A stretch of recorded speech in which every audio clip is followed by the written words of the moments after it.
Welcome to the slop farm. Enjoy the video.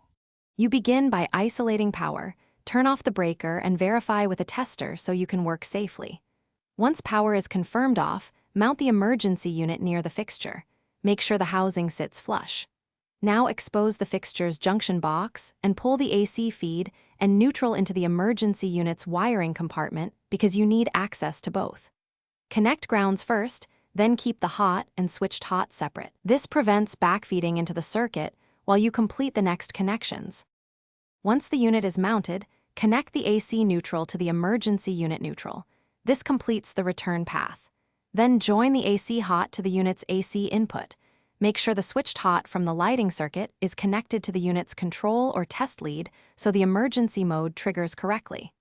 Next, hook up the battery lead's observing polarity. Firm connections prevent arcing. Tighten wire nuts and fold wiring neatly. This avoids stress on connectors and ensures the unit will fit back into the ceiling void without pinching wires. You finish by restoring power at the breaker and performing a lamp test. Press the unit's test switch to simulate a power loss and confirm emergency illumination. Make sure LED indicators show charging. If output looks dim, measure battery voltage because aging or incorrect battery wiring is often the cause. If the unit does not run on battery, turn power off and recheck hot, switched hot, neutral, and battery polarity. Loose connections are the usual culprit.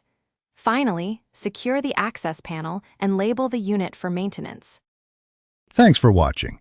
Consider subscribing if we helped you today.